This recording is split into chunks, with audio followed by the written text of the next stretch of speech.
việc gì à Jordan nào quay cùng Israel thành bằng ngoài đẹp cái nào lại lộ để chọn được lại lộ không thường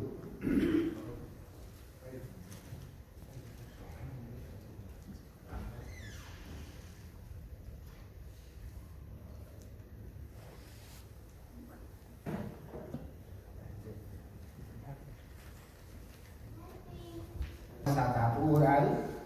cha nào bằng cha mà bằng hồ kia nào ngay mà bằng nào ý nào ta xí lại tiếp khai nói hay mà sai tiếp khai như gì món nào vùng ông mòn bằng lát ta này vùng ông mòn bằng màu ma có ta là phụ đấy chỉ vì hắn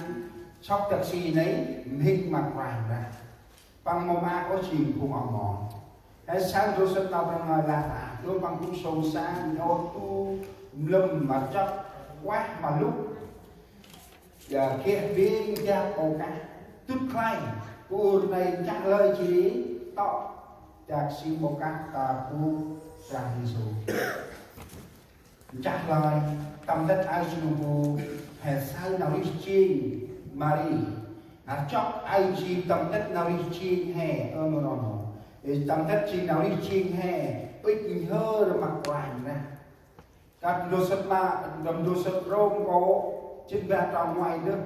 nhớ không sắc chân thì mình nói chỉ nhớ từ cả đi lúc buồn mà đi bằng màu chú hay vua ấy chỉ bằng màu hoa đó chạc si ấy kề mạnh hơn mặc quàng ra bằng màu kem bằng màu rác hoặc là đường đây rơm rác mà bằng nó chạc si màu cắt này bằng rơm rác mà bằng nó kề mà tờ là bằng kia sai đừng buồn cha si màu cắt này như bằng trường phù word mà sai bằng tức là giàu này á tức là một người phụ nữ dân Yoda thường để dành cho mình khi mình lấy chồng để lấy giàu này để tiếp rước người chồng thân yêu của mình vì ok mà sóc hơn sai bằng trình đơn này tầm lẽ ngôi phùng phú u còn là Israel thành bằng rơm giặc si ai tu phùng nói bằng và tầm môn này ta là quanh đại sứ hành quét tất cả này chỉ bằng một quanh ôn rơm rác mà bằng nôm và bằng chắc lời giặc si này chỉ ân tóc mà quanh ra Giêsu chỉ nôm ra mà lại ngồi ra đất mà lại ngồi cho đây bằng một kem một rác nửa này mà bằng nào nếu như hai sai nào rằng người chết ăn này tâm du sức nào trong ngã đông tâm tròn cưng về mà đi sách càng quay mặc hoành là sĩ cố mà đi bằng sách càng anh cả cái mạng từ sĩ cố mà đi thì sách càng tại sao mà đi phải tròn việc này nhưng mà con em thấy không phải là mà đi nhưng mà nếu chúng ta coi trong sách Giăng họ nói là Mary là người sức giàu cho Chúa Giêsu. Jadi hai saat tầm cực sốc Joseph ấy nơi kia mà hẹp bao quát ra ta lạc liền quay ta chế thì merasa có Mary sách ca này. Ta làm buông omon bằng say đặt nhẹ mâm bự mát và ngọt. Chúng ta cái này cái ta say mát và ngọt. Mâm còn bằng vùng almond này hơn ta tì là quen mà bắn mùa là đinh lạc mà bằng đinh lạc vùng almond một cái là ủng hộ là bằng tầm cam bằng ốc thì cho nên hay sai ta làm vùng almond sai gặt đấy khăn bằng đuôi chỉ là mà bừng bông cắt bông đờ này bông cắt đấy tâm nào hè làng ong này mà bự trong cả này thì cực trong thì chữ em bông ở lại cái mà muốn đầu dân để lại là sao phí của như vậy mà bự trong bông cái này trong vụ hay sai vụ almond vàng ra cũng gel tầm áp môn áp na tầm 3 năm thì càng vàng ra thì steam ball nào ra nào đưa vào bằng chỉ tầm chức mà ra almond thật bằng mô kia tuôn tiêu in đơn rác rơm mặc vàng rác Giêsu elo bắn tươm nào khác Jadi telah tuai pun ia salah tahu nyot tak simbokan. Jadi mampu pun amon ni kalau malah kalau mandi jadi kalau mailah nak empong ni. Jadi kan pangkit ci inau khai tak sia. Kan pangkit tak indah khai tak sia. Hai masa tersebut mangau cembuan tampan no. Hai masa nak khai bang. Mau nak apa lah? Mampu bông đờ cả này chắc xin một cái ơi cười tách ấp rạc ngân chỉ đi sóc tầm ba ân mà phùng ỏ à khăn băng minh khăn băng lá sẽ có tìm một ăn mà hên tách chắc xin đây ăn rạc khó quá giờ lạc ta lấy lên thì phùng môn này tụi ấy chỉ lờ mặt rạc mà bằng như là Iscariot nào bằng việc mất sóc rạc này kì bằng krem rạc mà bằng nào telah tuai pur au bằng bư sóc rạc si bokan này tóc mặc bài mà Giêsu ơn mà bằng say hai nhân nhép mục nhép mặt ngân nhoa ngân tắt ngài ốc chục xôi nhoa ngân tắt bằng quay bằng lạ mà phụ mình mà nhớ gặp được này chịu phụ tuai phụ bằng kít nơ quay này su mu bằng chỉ bằng môn hoa đó tôi là sóc đem nơ bằng cái gì sóc đem nơ bằng đơm ăn mặc quay này su gầy má nơ này nhớ mà đánh nơ bằng cho bà không tiếc những gì bà có. Giàu này bà tiết kiệm cả đời mình. Hay sao nó đọc hai ta đã ấp hay sao ta đặt riêng tôi sẽ bao gọi một chút quan trọng rằng ngoài về Nhớ là người cách các sinh số khác là ngăn này khi làm bà ăn bà cùng họ hai bố đi làm ăn đi làm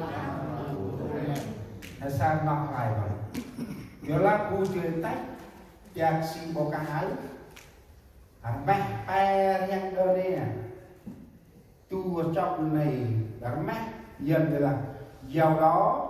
được hơn 300 đô đi hơn 300 đô đi một ngày làm việc chỉ là một đô đi thôi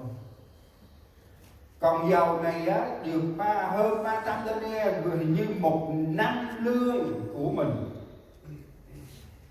tu năm ba can nhưng mà kia tu trong tập sĩ à mắc bư tu hay tu ở bằng krem tu năm giờ này chỉ tắt quay mấy cái hành tắt ở đây mà bự bằng krem đông hoa trong hoặc là bằng bình hơn giờ này mặc quay mà bằng bình bằng màu krem bằng màu bắp bằng màu krem anh chỉ công phu hay sao nào bằng lông nào bằng minh sao nào bằng ngoài trên bằng tách ở đây kia mẹ pe hen đơn đi giờ làm rô sức nào bằng ngoài trên đông nào can tầm thu na đây còn ông tu đơn đi thường một năm họ dành được một chai dầu như thế này cả đời mình y nào y khai chắc gì ở đấy bù mô ốc bùn kẹt bù bư tâm pri Israel bù sóc chắc gì này bù yêu Himalaya tâm pri Ấn Độ Tabiri bù hành sọc thì sóc Iraq này bùn kẹt bùn hôn y phải yêu này hay sao chứ tham ở bên tham mà yang quan chức mà tham mẹ phải bằng phương đẹp một đã cọc nên tại yêu cái này bù sọc cái gì này tập đi Ấn Độ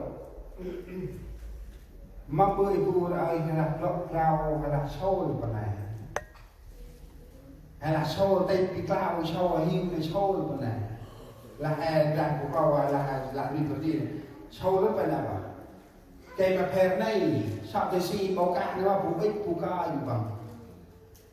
y cho hay phụ ông mò ta là nhoa nhân cái gì này cha tóc khốt con là sợ này tay ăn bạc hay để việc ăn vùng ở ý chắc si ăn chịu chút khai tu lâu tay và mẹ pe thêm ý sắp vùng cái chắc si chắc lệ ai chịu bước mà vô ý ba việc ăn đậu này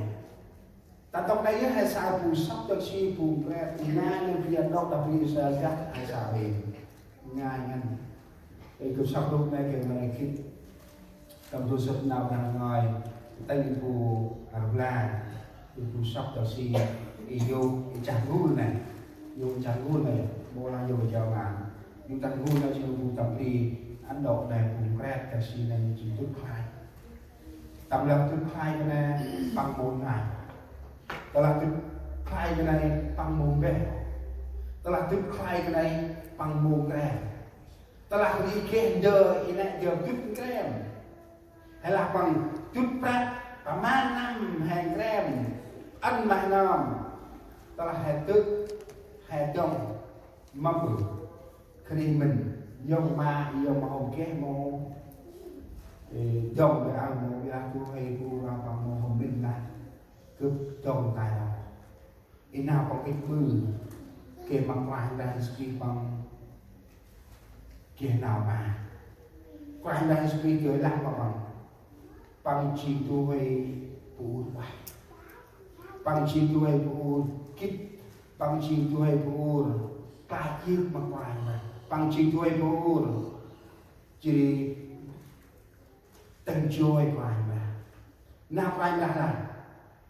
mà bữa không nên quay nào ale bằng bữa đã ake bằng rắc na cướp cùng tập cướp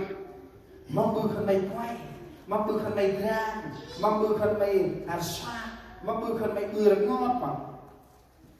làm ăn mà quanh ra không mình nhìn là ăn được không hay sao gặp được hay kia là mặc thay lên đó là hệ trong mà càng quay ra là hành hoa